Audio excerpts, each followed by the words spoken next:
அனைவருக்கும் வணக்கம். இது உங்கள் civil stood YouTube channel. So இந்த வீடியோல இன்னைக்கு கரண்ட் அஃபேர்ஸ்.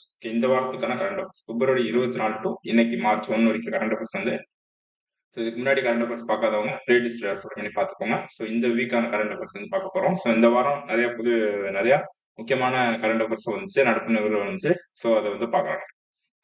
ஃபர்ஸ்ட் பாருங்க, புதிய குற்றவியல் சட்டங்கள் ஜூலை 1 முதல் அமல் சொல்றாங்க. இந்த குற்றவியல் சட்டங்கள் வந்து ரொம்ப முக்கியமான கரண்ட் அஃபேர்ஸ். ஸோ அடிக்கடி வந்து நியூஸ் பேப்பர்ல வந்து வந்துட்டு இருக்கு. இந்த குற்றவியல் சட்டங்களுக்கு ஜூலை 1 முதல் அமலுக்கு வரும்னு சொல்லிட்டு மத்திய அரசு வந்து சொல்லியிருக்காங்க. 3 புதிய குற்றவியல் சட்டங்கள் என்னென்னு பாத்தீங்கன்னா, பாரதிய நியாய சங்கீதா, பாரதிய நாகரிக் சுரக்ஷா சங்கீதா, பாரதிய சாட்சி அதிநியம் அப்படின்னு சொல்லிட்டு 3 குற்றவியல் மசோதா வந்து இருக்கு. இந்த பாரதிய நியாய சங்கீதான்றது எந்த சட்டத்தை வந்து ரீப்ளேஸ் பண்ணுது? ஓகே, எந்த சட்டத்தை ரீப்ளேஸ் பண்ணுது பாத்தீங்கன்னா, இந்திய தண்டனை சட்டம் 1860 ரீப்ளேஸ் பண்ணி பாரதிய நியாய சங்கீதா அப்படின்னு சொல்லிட்டு ஒரு புதிய சட்டத்தை வந்து கொண்டு வர போறாங்க. அது மாதிரி குற்றவியல் நடைமுறை சட்டம் 1898 வந்து ரீப்ளேஸ் பண்ணி என்ன கொண்டு வர பாரதிய நாகரிக் சுரக்ஷா சங்கீதா அப்படின்னு சொல்லிட்டு ஒரு இதை வந்து கொண்டு வர போறாங்க. அதே மாதிரி இந்திய சாட்சிய சட்டம் 1872 வந்து ரீப்ளேஸ் பண்ணிட்டு பாரதிய சாட்சி அதானியம் அப்படின்னு சொல்லிட்டு ஒரு புதிய சட்டத்தை வந்து கொண்டு வரும். இந்த இந்த மூணு புதிய சட்டம், இது வந்து பழைய சட்டம். இதுக்கு பதிலா இது கொண்டு வர போறாங்க.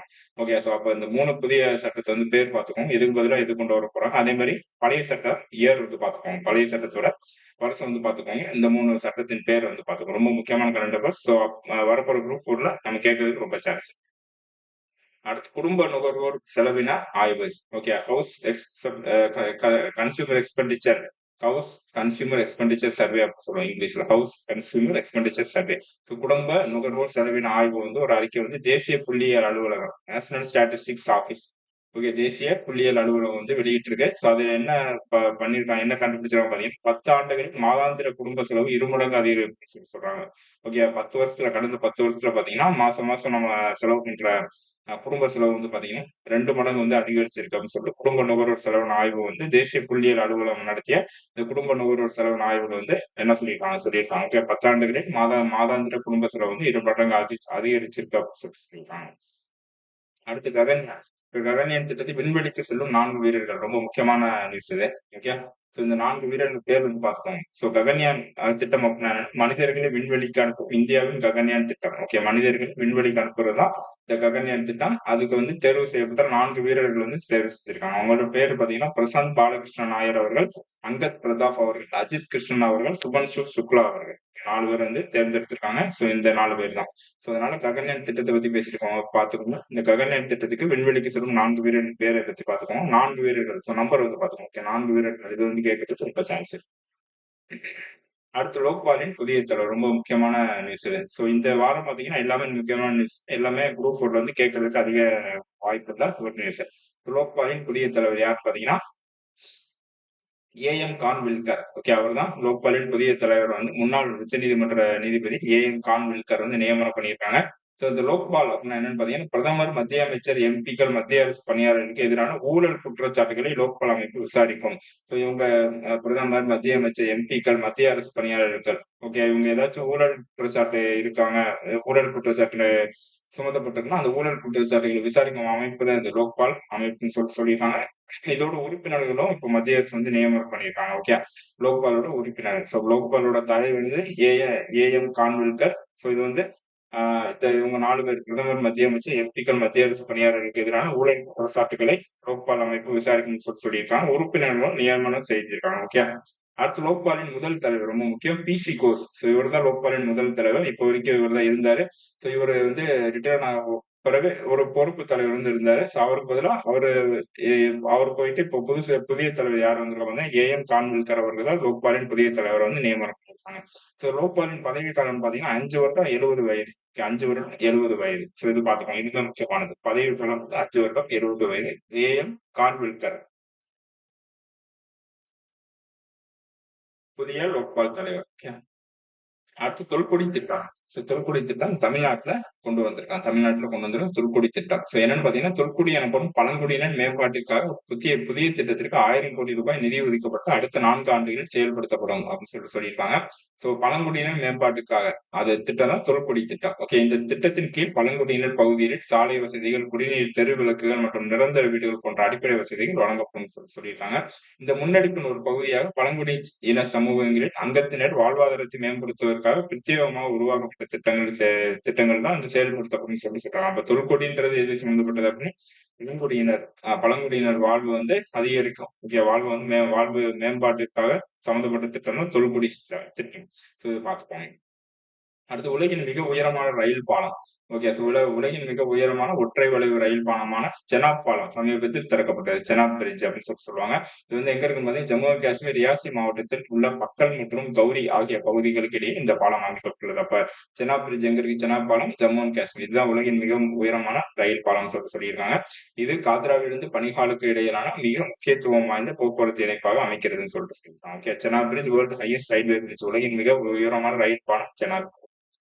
அடுத்து தமிழ்நாடு பஞ்சாயத்து அமைப்புகள் சட்டம் 2024. தமிழக சட்டசபையானது 1994ஆம் ஆண்டு தமிழ்நாடு பஞ்சாயத்து அமைப்புகள் சட்டத்தில் திருத்தம் மேற்கொள்வதற்காக 2 வெவ்வேறு மசோதாக்களை தாக்கல் செய்துள்ளது சொல்றாங்க. இப்ப தமிழ்நாடு பஞ்சாயத்து ராஜ் சட்டம் பார்த்தா 1994. இதுல சில மாற்றங்கள் கொண்டு 2024 சட்டம் சொல்லிட்டு ஒண்ணு இயற்றப்படும். மாற்றங்களுக்கு அமெண்ட்மெண்ட் பில். இந்த 2024ஆம் ஆண்டு தமிழ்நாடு பஞ்சாயத்து அமைப்புகள் 5வது திருத்தம் சட்டமானது என்ன சொல்லுதுன்னு பாத்தீங்கன்னா, கழிவுகள் உருவாக்கப்படும் இடங்களிலிருந்து பிரிக்கப்பட்ட கழிவுகளை சேகரிக்கும் செயல்முறையை பின்பற்றி அதற்காக பிரத்யேகமாக ஒதுக்கப்பட்ட இடத்தில் திட்ட கழிவுகளை அறிவியல்பூர்வமான முறைகளில் இடமாற்றம் செய்து செயல்முறைக்கு உட்படுத்தி அகற்றுதல் மூலமாக பொது இடங்களை தூய்மையாக வைத்திருப்பதற்காக திட்ட கழிவுகளை மேலாண்மை முறை கையாள்வது பஞ்சாயத்து அமைப்புகள் முதன்மை கடமையாகும் என்று கூறுகிறது சொல்றாங்க. இந்த கழிவுகளை பத்தி அந்த கழிவுகளை அகற்றுறது, அதை உருவாக்கப்படும் இடங்களிலிருந்து பிரிக்கப்படுறது, அதை பார்த்துக்கிறது. கழிவுகள் ஏற்படாம அடைக்காம பாத்துக்கிறது 2024 பஞ்சாயத்து ராஜ் திருத்த சட்டம் சொல்லுது. தமிழ்நாடு பஞ்சாயத்து ராஜ் ஏற்கனவே சட்டம் 1994 கொண்டு வந்திருக்காங்க. அது திருத்திதான் 2024 சட்டம் ஏற்றப்படும். பாத்துக்கோங்க. அடுத்து இந்தியாவின் முதல் திறன் இந்திய மையமானது ஒடிசாவின் சம்பல்பூரில் திறக்கப்பட்டது. வேர்ல்டு ஸ்கில் சென்டர் அப்படின்னு சொல்லுவோம். இந்தியா மையம் இந்தியாவின் முதல் திறன் இந்திய மையம். வேர்ல்டு ஸ்கில் சென்டர் ஒடிசா திறந்திருக்காங்க. ரொம்ப முக்கியமானது. India first world skill centre. அடுத்து பாகிஸ்தான் புதிய பிரதமர் யாருன்னு பாத்தீங்கன்னா ஷோபாஸ் ஷெரீப். ஷெரீப் அவர்கள் பாகிஸ்தான் புதிய பிரதமராகவும் ஆசிப் அலி அவர்கள் அதிபராகவும் ஆசிப் அலி சர்தாரி அதிபராகவும் பதவியேற்றுள்ளனர் சொல்லியிருக்காங்க. ஷெபாஸ் ஷெரீப் பாகிஸ்தான் புதிய பிரதமர். அதே மாதிரி ஆசிப் அலி பாகிஸ்தானின் புதிய அதிபர். இது பாத்துக்கோங்க. அடுத்து குலசேகரப்பட்டினத்து ராக்கெட் ஏவுதளத்துக்கு அடிக்கல். ரொம்ப முக்கியமான நியூஸ். குலசேகரப்பட்டினம் எங்க இருக்கு? தூத்துக்குடியில இருக்கு. இந்திய விண்வெளி ஆய்வு நிறுவனம் சார்பில் குலசேகரப்பட்டினத்தில் அமைவுள்ள ராக்கெட் ஏவுதளத்திற்கு அடிக்கல் நாட்டப்பட்டது. பிரதமர் அடிக்கல் நாட்டியிருக்காரு. இதில் ஏவுதள வசதி, ராக்கெட் பாகங்களை ஒருங்கிணைக்கும் வசதி, தரைத்தள அலைவரிசையை பரிசோதிக்கும் வசதி உள்ளிட்டு அமைய உள்ளன சொல்லியிருக்காங்க. சிறிய செயற்கைக்கோள்கள் ஏவுவதற்காக உலக தேவையை பூர்த்தி செய்யும் வகையில் இது அமையும் சொல்லியிருக்காங்க. உலக தேவையை பூர்த்தி செய்யும் வகையில் சிறிய செயற்கைக்கோள்களிலிருந்து இயந்திரத்துக்கு இந்த குலசேகரப்பட்டினம் ராக்கெட் ஏவுதளம் ரொம்ப யூஸ்ஃபுல்லா இருக்குன்னு சொல்லியிருக்காங்க. மேலும் இளைஞர்களுக்கு வேலை வாய்ப்புகள் கிடைக்கும். ஓராண்டுக்கு 24 செயற்கைக்கோள்களை விண்ணில் செலுத்தும் வகையில் இந்த தளம் அமைக்கப்பட்டுள்ளது. ஒரு வருஷத்துக்கு 24 செயற்கைக்கோள் விண்ணில் செலுத்தலாம் சொல்லியிருக்காங்க. விரைவாகவும் தேவைக்கேற்ப ராக்கெட்டுகளை ஏவும் வசதியும் கொண்டு வரப்பட்டுள்ளதுன்னு சொல்லியிருக்காங்க. தேவைக்கேற்ப ராக்கெட் ஏவுறதுக்கும் இந்த குலசேகரப்பட்டினத்துல வசதி கொண்டு வர போறாங்கன்னு சொல்லியிருக்காங்க. குலசேகரப்பட்டினம் எங்க இருக்கு? தூத்துக்குடியில இருக்கு. பாத்துக்கோங்க. அடுத்து 2029 ஒரே நேரத்தில் ஒரே தேர்தல் அரசமைப்பு சட்டத்தின் திருத்தம். ரொம்ப முக்கியமானது. மெயின்ஸ் பெர்ஸ்பெக்டிவ்ல இந்த சைமல்டேனியஸ் எலெக்ஷன் சொல்லக்கூடிய ஒரே நாடு ஒரே தேர்தல் ரொம்ப முக்கியம். மக்களவை, மாநில சட்டப்பேரவைகள் மற்றும் நாடு முழுவதும் உள்ள உள்ளாட்சி அமைப்புகளுக்கு ஒரே நாடு ஒரே தேர்தல் நடைமுறையை 2029ஆம் ஆண்டில் செயல்படுத்தவும் அதற்கென அரசமைப்பு சட்டத்தில் புதிய பகுதியை சேர்க்கவும் அரசுக்கு சட்ட ஆணையம் பரிந்துரை செய்துள்ளது சொல்லியிருக்காங்க. 2029ஆம் ஆண்டுக்கு அந்த மக்களவை, மாநில சட்டப்பேரவை மற்றும் நாடு முழுவதும் உள்ள உள்ளாட்சி அமைப்புகள் இது எல்லாத்துக்கும் ஒரே தேர்தலா 2029ஆம் ஆண்டு நடத்துங்கன்னு சொல்லிட்டு சட்ட ஆணையம் பரிந்துரை செய்ததா சொல்றது. அப்ப இதை நடத்தணும் அப்படின்னா என்ன செய்யணும் அப்படின்னா அரசமைப்பு சட்டத்திலிருந்து திருத்தம் கொண்டு வரணும். அதுதான் அதுமே சொல்லியிருக்காங்க. அரசமைப்பு அரசமைப்பு சட்டத்திலிருந்து திருத்தம் கொண்டு வரணும். பிளஸ் 2029ஆம் ஆண்டு தேர்தல் நடத்தணும்னா இதுல வந்து கொண்டு வரணும், திருத்தம் கொண்டு வரணும்னு சொல்லிட்டு சொல்லியிருக்காங்க. இந்த உயர்நிலை குழு இத ஆராய்றதுக்காக ஒரே நேரத்தில் ஒரே தேர்தல், ஒரே நாடு ஒரே தேர்தல வந்து இந்த ஆராய்வதற்காக உயர்நிலை குழு, முன்னாள் குடியரசுத் தலைவர் ராம்நாத் கோவிந்த் அவர்களின் தலைமையில் உயர்நிலை உயர்நிலை குழு வந்து அமைச்சாங்க. அந்த உயர்நிலை குழு என்ன பண்ணாங்க போது மக்கள் மக்கள் அது மாதிரி சட்ட ஆணையம் இவங்கள்ட்ட பரிந்துரை கேட்டாங்க. இவங்க சட்ட ஆணையம் பரிந்துரைப்படி என்ன சொல்றாங்க பாத்தீங்கன்னா 2029ஆம் ஆண்டு நீங்க வந்து ஒரே நாடு ஒரே தேர்தல் வந்து நடத்துங்க. அது போக அரசமைப்பு வந்து அரசமைப்பு சட்டத்துல திருத்தம் கொண்டு வாங்கன்னு சொல்லிட்டு இந்த சட்ட ஆணையம் வந்து பரிந்துரை வந்து பண்ணியிருக்காங்க. ஓகே. இந்த ஒரே நாடு ஒரே தேர்தல் எதுக்கு வைக்கிறாங்க பாத்தீங்கன்னா தேர்தல் செலவை குறைக்கவும், தேர்ந்தெடுக்கப்பட்ட பிரதிநிதிகள் பணிக்காலம் முழுவதும் எந்தவித இடையூறுமின்றி பணிபுரியவும் இந்த ஒரே நாடு ஒரே தேர்தல் வந்து நடத்தப்படுது. ஓகே. அடுத்து ரோகிணி RS 200. இந்த ராக்கெட் பாத்தீங்கன்னா குலசேகரப்பட்டினத்தில் ஏவப்பட்ட முதல் சிறிய ராக்கெட். முதல் சிறிய ராக்கெட் எதுனா ரோஹிணி RH 200. ரொம்ப முக்கியம். அப்ப கேட்பாங்க உங்களுக்கு குலசேகரப்பட்டினத்தில் ஏவப்பட்ட முதல் சிறிய ராக்கெட் எதுன்னு பாத்தீங்கன்னா ரோஹிணி RH 200 ராக்கெட். இந்த ராக்கெட்டின் மூலம் என்னென்ன பண்ணலாம் பாத்தீங்கன்னா இந்த ராக்கெட் என்னென்ன பண்ணணும், காற்றின் திசைவேகம், ஒலி எழுப்பும் ராக்கெட்டுகளின் வளர்ச்சி, ராக்கெட்டுகளின் வாழ்நாள் ஆகியவை ஆய்வு செய்யப்படும். இது இது எல்லாமே ஆய்வு செய்வதுதான் இந்த ரோஹிணி RH 200 சொல்றாங்க. ஓகே.